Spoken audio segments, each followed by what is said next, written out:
You're watching Soccer Night in Detroit. And from the grassroots of Detroit soccer all the way to U.S. Soccer Second Division, this is Detroit City FC.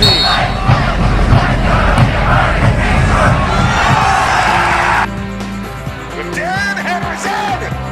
Detroit grabs the opening goal 4 minutes out of halftime. And with the playoffs ever so close.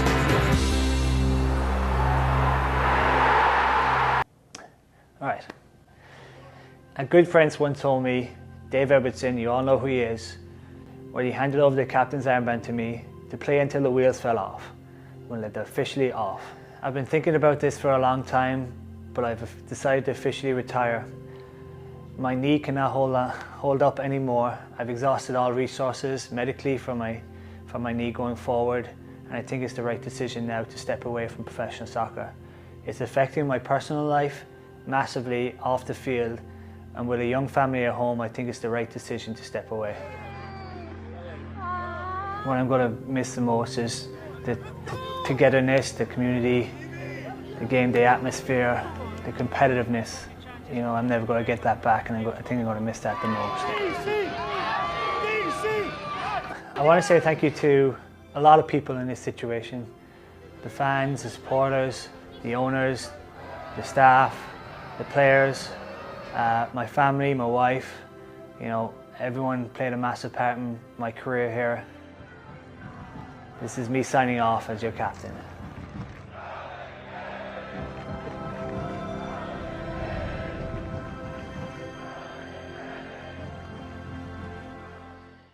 He came to us from the county of Cork, and he leaves to us a city legend.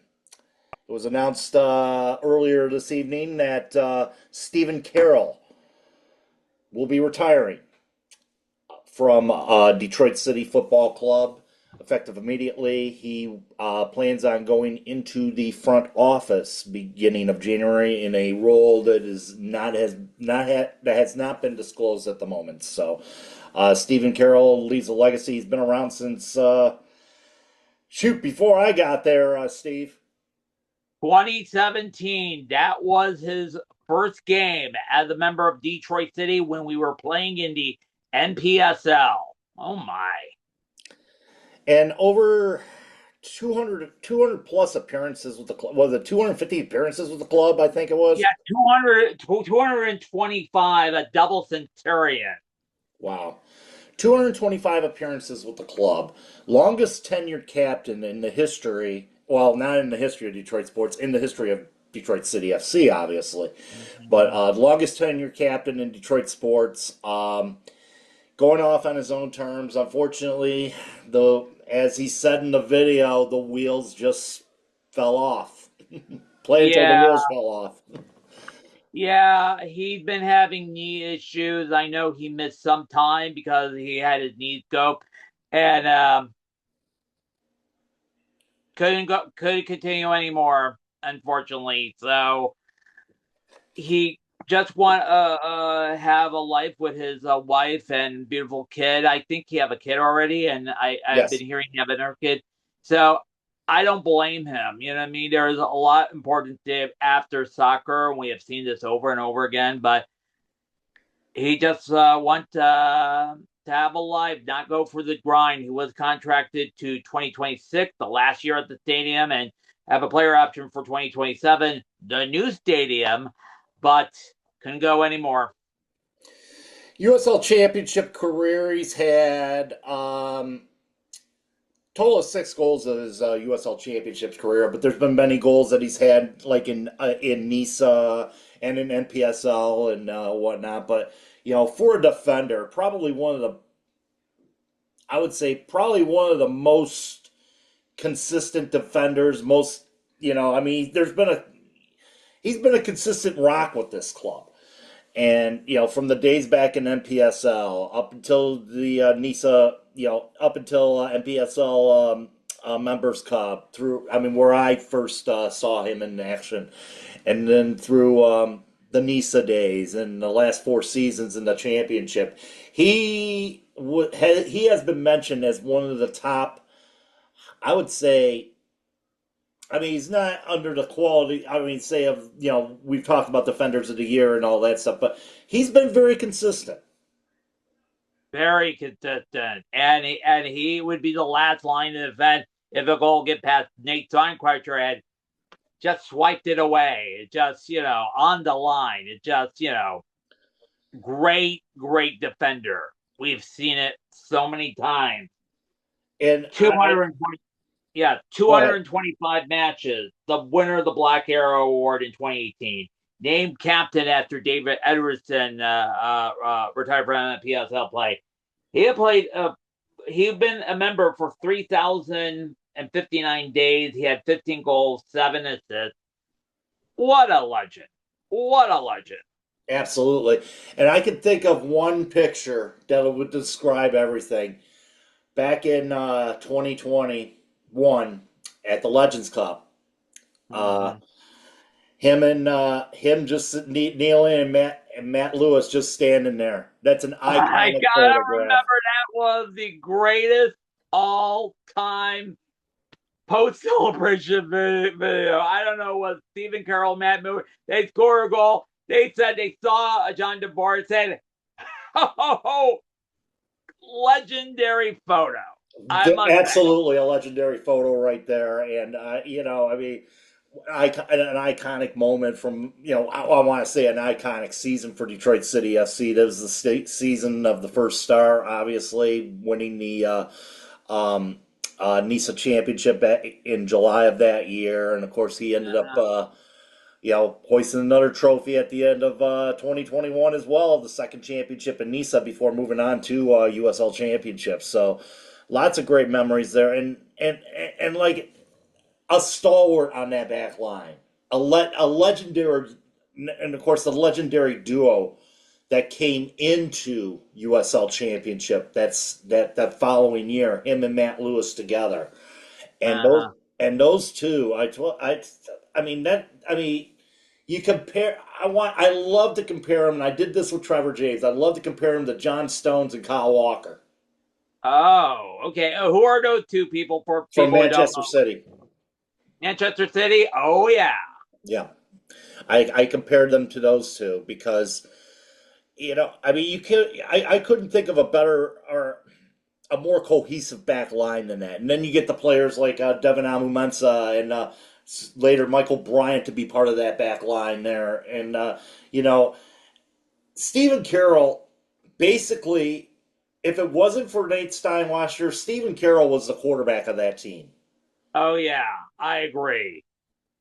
I mean, him barking out orders, him leading the troops out there every single match that he was available to play in, and I tell you what, I mean, I could never think of any more people, more better person to lead that charge with this club, Mm-hmm. I and agree. I mean, he's definitely going to be missed out there. I mean, grant you, I mean, Shane, I mean, you look at the back line that we have right now. Mm-hmm. And Michael Bryant signed for another year. Shane Wheat signed for another year. Devin Amumensa also part of that. So that back three, which you saw in the remaining portion of the season, and basically helped with helped in the fact that I mean the last couple games. They ended up being draws or whatnot, but they helped solidify that, and I cannot help to say that Stephen Carroll has not touched one of them. As far has not touched. I mean, he's touched them all. I mean, his influence has touched them all and made them better players because of it. I know. I know. Made them better players, and because he was the captain, lead the team. We're going to win somehow, some way, somehow. Yep, and that defensive grit and integrity and all, it was instilled by him. The hard working kid from Cork, you I know, know. busting his tail out there, making that consistent dive, or dive to stop a ball or whatever it is, or getting in front. If the goaltender was out of position, he'd be right there You don't think he, like I said, he has instilled that hard work ethic on everyone on that back line and probably everyone on this club. I know. Hmm. So, Well, and he was a popular favorite here in Detroit, I must say. Every hard work, grit, he celebrated everybody killing name, and he was very nice to everybody, including the regular press and the pseudo press, including ourselves, by the way. yes. He always had time. I talked to him when they unveiled the plan for Alumni Five Field. I talked to him about his knee and all that. So, but like I said, if you notice the last few games in the regular season and playoff, he was coming in as a sub because he couldn't go for 90 more minutes anymore. And it was apparent, too. I mean, if anybody had a question why Stephen Carroll wasn't in that starting lineup, that's the explanation right there. He went in under the scope in July, Mm-hmm. to drain his knee, and it's gotten to the point, and he's had issues with his knee in the past. So Mm-hmm. it's not the first time he was going through this rodeo. Let's just put it that way. I know. But slowly getting him back in the lineup. He did start a couple matches beyond that, but other towards the end of the year, I mean, yeah, you're thinking maybe coaching decision or nothing. He was injured, flat out. He was injured, and he still played. He still was available to play in most of those matches. I know. So I Mm-hmm. mean, like I said, and unfortunately, like I said, I mean, working that hard, and I mean, as far as his age goes, you know, 31 years old, Mm-hmm. that ain't no spring chicken. No, not even close. Not in Not this even close. not in this day and age in football. And I mean, he's had a damn good career. Played nearly nine, or played, I'll say for the most part, nearly 9 seasons with Detroit City, or 9 seasons with Detroit City FC. Was going to go into his 10th this year had he Yeah. stayed, but an instrumental part of the club. And the good thing is he is stepping into a front office role, and he's staying with Part, the club. yeah, part of the new front office regime after everything that happened this year. Like I said on Soccer Night earlier in the day, the team is running on autopilot after Trevor James left. Now the bigger question is, what part of front office role will he be an assistant sporting director? Will he be performance? Who knows? So Yeah, that is the amazing thing. And we're going to talk more about the front office dealings and all that stuff in a little bit, in a little bit here. But yeah, to reflect on his career in general, as I mentioned, his best year would have to be his first year. Played in 33 games that year, had 2 goals. mm-hmm. Um, Two of them in the championship. Played 3 games in the Open Cup. Did not score in that 7.2 FOT mob rating. That was his best year in the USL Championship. And it was really consistent for the last couple of years. 7.1, 2 goals in 2023, 7.1, 2 goals in 20, and an assist in 2024. But this year, like I said, the injuries caught up, the knee caught up to him, and unfortunately, that's Yeah, and then with a wife and child, and trying to be mobile around the house, it mhm, just. And then he said it affected his family life. So yeah. after almost about a week and a half after we lost to Pittsburgh, Yep, and before he came here, obviously I mentioned Cork. He was yeah, part of Cork City for 1 year, and or the county court, yeah, as yes, they say in Ireland, yes. yeah. So 130 appearances in the USL Championship. So he is a USL Championship Centurion. Obviously a double Centurion with the Double club. centurion, he 225 played appearances 200 for games, Detroit yeah. City. Yeah, double centurion since he played 200 a game, 225 in all competition. And like I said, uh, he'll be missed out on the pitch, but we'll definitely see him around on I game know, days still. and once we're back indoors, we're hoping to get an interview with him, talk about the decision and all that. But hey, hats off him. He was the heart and soul of Detroit City, and we're going to miss him deeply. I know when players retired, it's just like, all right, the legacy is there, but he can't go no more. And by the way, they're going to honor him next year in an unannounced 2026 home match at Keyworth Stadium. Hey, perfect. It's almost our end of the year, end of the cycle at Keyworth Stadium for Alumni Field. So let's honor him like we did Nate Watcher last year. Yes, basically, yeah, absolutely. And I think, no better honor in the last year at Keyworth Stadium to honor the man that pretty much has been a part of the Keyworth experience the whole time he was there. So, I mean, hats off to him indeed, for sure. Well, that news took us by surprise. You texted me. I was reading the other news, and they said Steven's retiring. I said, huh? It was just something.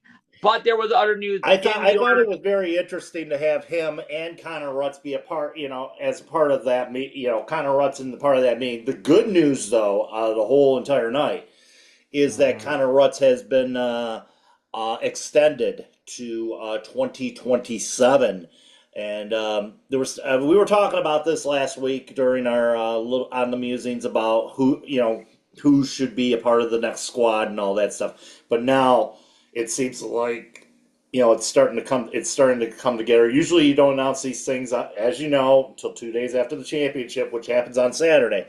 But in this case, I would say that would it merited attention at the owners' meeting. They did announce it at the owners' meeting. Connor Rutz is extended until 2027, and of course, still part of the coaching thing over in Milford over at the DCFC Huron Valley Youth Academy. Yeah, that's right. He's going to be part of the last year at Keyword, which you can tell by the background, and the first year at Alumni 5 Stadium. Alumni 5 Field, excuse me. Yeah. And I mean, to me, I thought that was going to be a no-brainer anyway. Mm-hmm. To be honest with you, I thought it was going to be a no-brainer anyway. Connor is as much a part of this club as Connor is as much a part of this club as much as Stephen Carroll is a part of this club. The legacy that he's had over the years. I mean, grant you, Connor Rutz's legacy over the years. I mean, it's not been all that. Let's just say he doesn't score the goals as like a Darren Smith or Maxi Rodriguez or Pato. By the way, Pato got announced today. Shout out to him. He's one of the players that is staying with Union Omaha next year. So, unfortunately, we can't go and get him. At the Jägermeister Cup next year if, let's say, the whole pairing happens, Detroit City in the same group as Union Omaha. Yeah. Would it be odd if it was a home game? Oh, Barter. Who knows we don't know what the format's going to be for that going forward. No, as far as we know nothing. But let's get back to Connor Rutz. Yeah, 28 years old.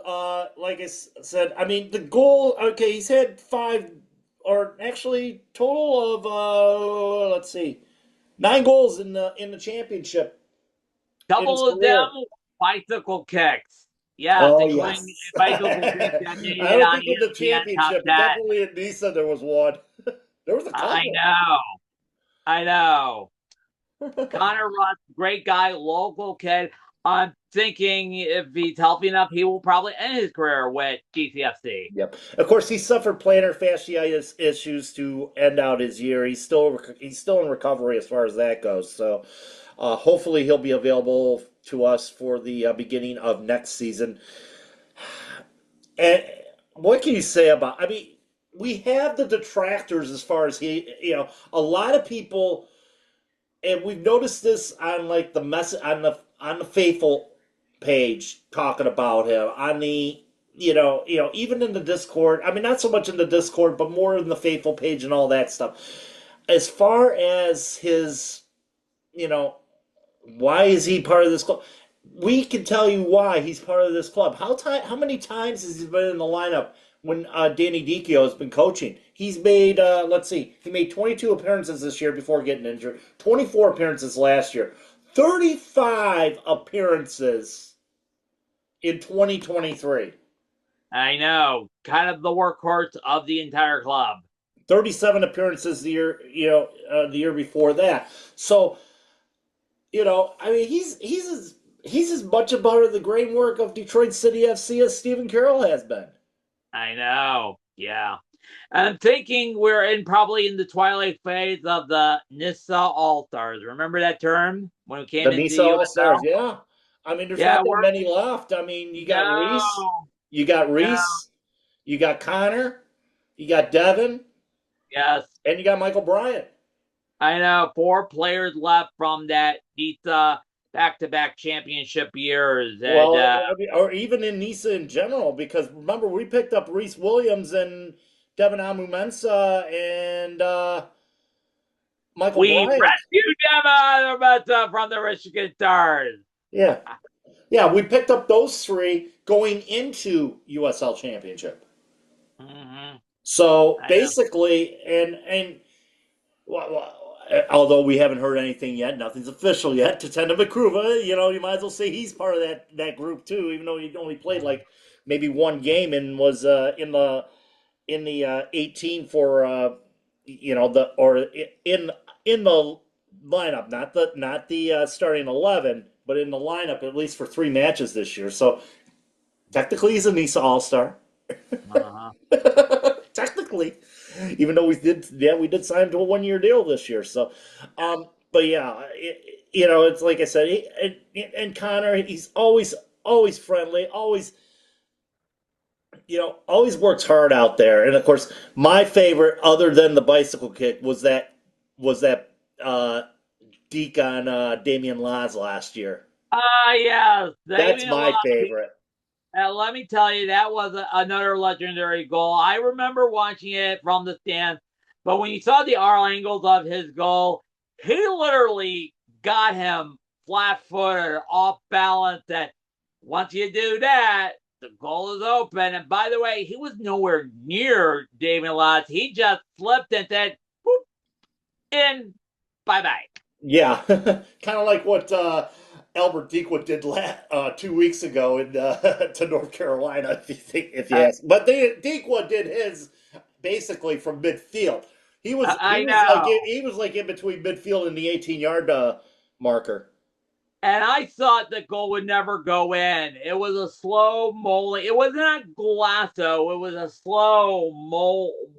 If you saw the highlight, it was a slow moly Oh yeah. goal. We're talking. Are you talking the North Carolina goal? No, North Carolina goal, Okay, yeah. yeah, the Deekwood goal. Yeah, yeah. Well, yeah, in fact, I think I did have that highlight on there when we were I know. doing the review of that game on the night of. Go back to it, even though it might pain you. Go back to that.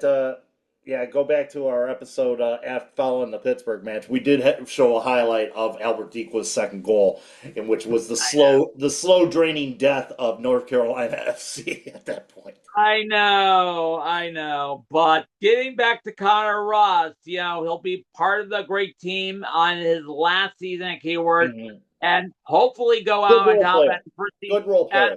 season at Alumni 5 Field, Michigan 20th. And that's what helps with this club. I mean, having good role players like that, and especially Connor Rutz being one of them. You may not see him in the starting lineup most nights, but you know what? When he's out there, he's working hard and he's doing his thing, and hopefully he'll be back to better health and joining the lineup coming up in mid-February or whatever it is. More news coming out of the meeting tonight. Yeah, the big question, we mentioned this, I have said this a couple times, the team is being run on autopilot. Did they address the search for our new sporting performance director? Sporting director, they are still in Excuse me, search. I'm mixing these 2 things up. Sorry. Yeah, sporting director, they are still in search of. They want to make the right hire, from what we were told. They want to make the right hire, and that's why it's taking so long. They want to get it right. They want to get it done right. So that's how I'm going to leave it. That's how what they told me. That's how I'm going to leave it. However, in terms of Coach Danny Dichio's future, They are in. Yeah. They are. Is he still here or not? Majors Detroit reported that there's a possible 3-year extension. Oh my! They're working up on a possible 3-year extension for Danny Dichio. That's according to the Majors Detroit. Now, from what I gathered from the meeting, what they were talking about, they were saying they are working together to get an extension going. So he may be here for 3 more years, considering how the season was going along during that whole mid-slump stretch. Everybody was calling for his head, but when you make the playoff for the second straight year, it might not satisfy a bunch of those people. Let's oh just put it that my! way. It might not satisfy a bunch of those people. You got to remember with Detroit City FC, Okay. they are loyal to people to a fault. And I'll say this because they are loyal to people to a fault, especially those. I mean, they were loyal to Trevor. Now, I don't know what happened and ended up with the fallout that ended up costing Trevor James his job, and as well as Tiffany as well. But I wasn't. We're not going to speculate. We're not. I don't think we're ever going to know about that. We'll never know, like the secrets of Al Capone vault. The ugly world of professional soccer. We'll just say it that way. Business is a business, Right. but I mean, Danny Dichio's track record here. Yeah, grant you, they made it in 8th spot, but this is something I took away from the meeting. Okay. Because Alex Wright, the one of the operating officers there, was had a text with former coach Ben Pierman. Oh, from Charlotte Charleston Battery. And something to the effect of is like, I don't know how we got I don't know how it's like we made it. It's like I was like just, and then Ben texted him saying that just be lucky you're the 8 that are not playing. Something to that effect. Yeah, something to, just be lucky you're not the 8. Just be grateful that you're not part of the 8 that aren't playing this week. Oh my! And there's there's 1,400 teams which we would say we've been playing this week, but yeah. But needless to say, I mean, he did lead them to perhaps the greatest upset victory in the history of the USL Championship with the 1-0 victory over Louisville City a couple weeks back. So, and the fact is, he also this was the same coach that led this team to their best ever finish. 3rd place last year before being unexpectedly being bounced out of the playoff by the Tampa Bay Rowdies. Damn penalty kicks on that one. But it's just that Danny's been doing the job, and here's the thing too with Detroit City, it's been consistent. You go from winning the NISA championship, basically dominating NISA. Well, let's start back. Let's start back to when I started with following Detroit City. You go win the NPSL Members Cup. Winning it in that fashion. You go into NISA, dominating everything in NISA, bouncing out the Oakland Roots in the fall championship. Then cruising on to dominating or beating.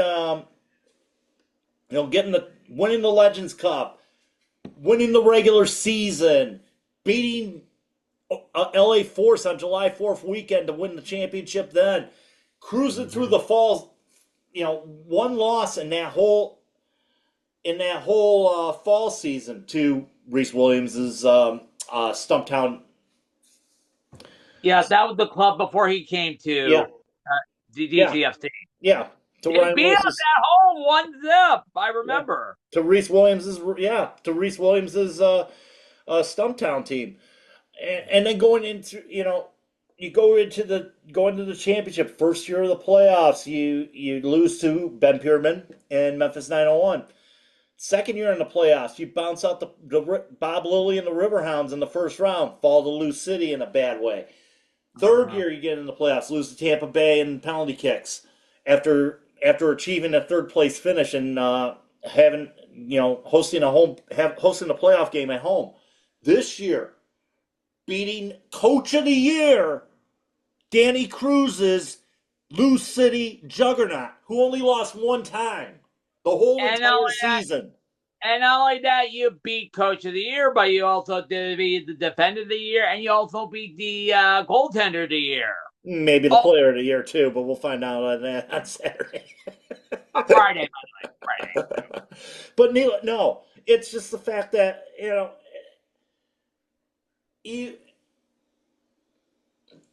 there's something good going here.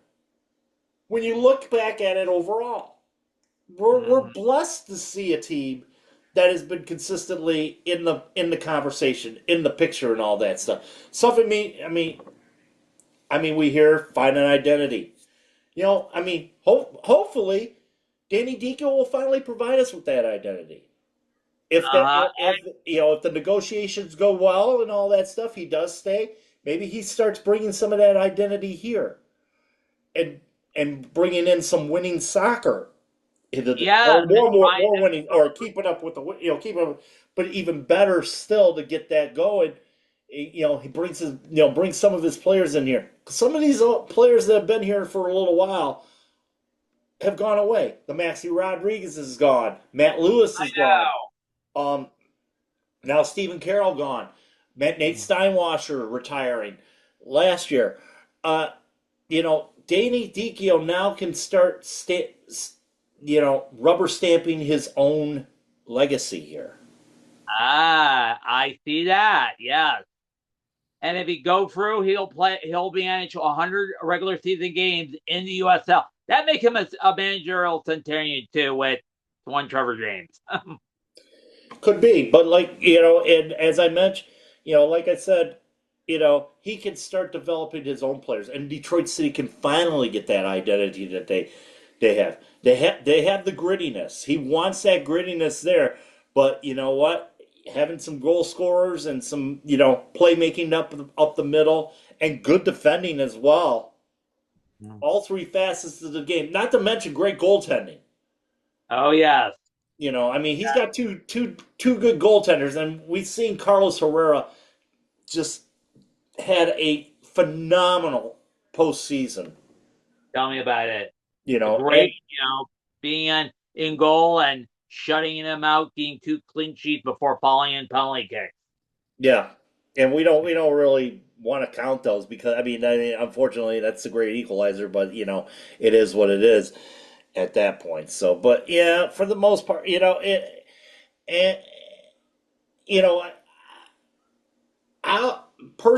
be happy. I want to see stability. Personally, I want to see growth and change and all that stuff. If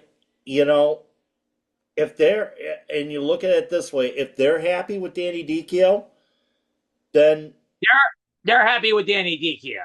Yeah, then so be it. So be it. So be it. Mm-hmm. That's the main front office. There's no sporting director involved in all that stuff. Hopefully that'll get addressed soon. And of course, as you know, after Saturday, Monday starts everything going. You'll hear more announcements coming up, more official announcements, other than the ones that we kind of Instagram provided. I know. We are going to do next week a musing of who stays on, except for the contract players, and who will go. We know one of them. We already did know who stayed, who go if we were sporting directors. But the official list will be out after Monday, so we'll touch on that as well. Well, let's wrap it up saying an historic day as we bid farewell to Stephen Carroll, and I hope he have a good life afterwards with his wife and kids, seeing those kids grow up, and let's see what he will do in the front office. So we'll see. I think he'll do well. Final word for you about Stephen Carroll on this historic night. And all I can say is thank you for everything. Yeah. Thank you for everything. I mean, you've done quite a bit. You've done a tremendous job. I mean, we don't retire numbers in soccer, No. but I would make a case for number 5 being retired. I know, but I we would can't make a do that. case for It's number 5 being predetermined. retired. I know. I know. I would, because I mean he exemplifies what this club is all. He has exemplified what this club is all about, and he will continue going forward in an executive role now. So unfortunately, like I said, you know what, Father Time got to him, and we all know Father Time's record. Undefeated. Sadly so. I Sadly so. know. Yeah, But like a lot of players can't go on. We have seen a lot of the great, like Michael Jordan, LeBron James, one day days, and Tom Brady knew the time they hang it up and all that. By lesson, if Father Time said, "Time's up," time's up. yep, exactly. Well, listen, Best of thank you luck. very Best of much. luck. Best of luck as always to the great you know, probably one of the greatest players to don the rouge and gold in in the club's history. Definitely worthy of one of those paintings that are hanging up in the clubhouse. We And have to do it during the holiday party or somewhere down the road. So yeah. But listen, yes, thank you very much, Madcap, for this rush improv. emergency edition Yeah, of the Soccer Night. breaking news edition of Soccer Night in Detroit, honoring a legend and going over through other things that are going on with the club. So, but this Unless there is anything more breaking, should we meet at Saturday at noon for the preview of the oh yes, USL title cell oh as before planned? noon, obviously before noon Yes, because this is a big game. Something called the USL Championship Final, I believe it is. yes, between the There, Pittsburgh some team Riverhounds from and Pitts, yeah, the some FC team from Tulsa. Pittsburgh going to Tulsa to take on a team called FC Tulsa that was Yeah, number 1 in the West. yes. The big And question: will their mascot be allowed at One Bank Stadium? That's a silly question, but but that game obviously you can see it everywhere. Sirius X or Sirius XM has the channel 137, not 157. 137 has the game, and I think it's XM 202 or whatever it is. They'll the have the game. the game will be in Espanola on Tuesday ND, 2DN and the game is and on CBS. yes, CBS Sports for the game on Saturday, and of course we're going to preview it ad nauseum Saturday morning for you, and then yeah, and then of course after hours following the game, following the match. Are you glad it's early? I'm actually glad it's early. I like the 12 noon start. It's going to infringe into my Premier League time. I want to check that real quick as far as that goes because Well, there's Peacock. You know that. You know what I mean? well, let's see who's playing Saturday. Anybody important? Guess who's playing Newcastle on Saturday at 12:30? Wolves, No. Manchester City, Yep. Liverpool. Yep. Man City. I know. I Yeah. know. I'm going to be trying hard to concentrate on both games on Saturday. Unfortunately, you can't do both of you with Peacock and or with Hulu. I know. Well, incidentally, you have to watch the league final and try to stream the game on Absolutely. Peacock. I I'm know. almost confident. And Newcastle, and they are hosting Man City on Saturday. So I even matchup from what I understand. But needless okay. to say, we got a championship Saturday coming up, and hope you can join us then for that. If you haven't seen the musings yet, it is on there. It is on there. We recorded that earlier today. It's up on YouTube right now. We're posting this one an emergency edition. This emergency edition of Soccer Night in Detroit. In fact, honoring one of the greats that has done the fleur de lis and the spirit of Detroit. I know. So, but we will see you folks on Saturday for Stephen Hamtramck. Good night and farewell, Stephen Carroll. One of the great, definitely Detroit sports forever. Absolutely. All right, it's Mad Cat here, Mike, and obviously wishing you all the best, my bud. You know, and forever, keep your feet on the ground, keep reaching for the galaxy.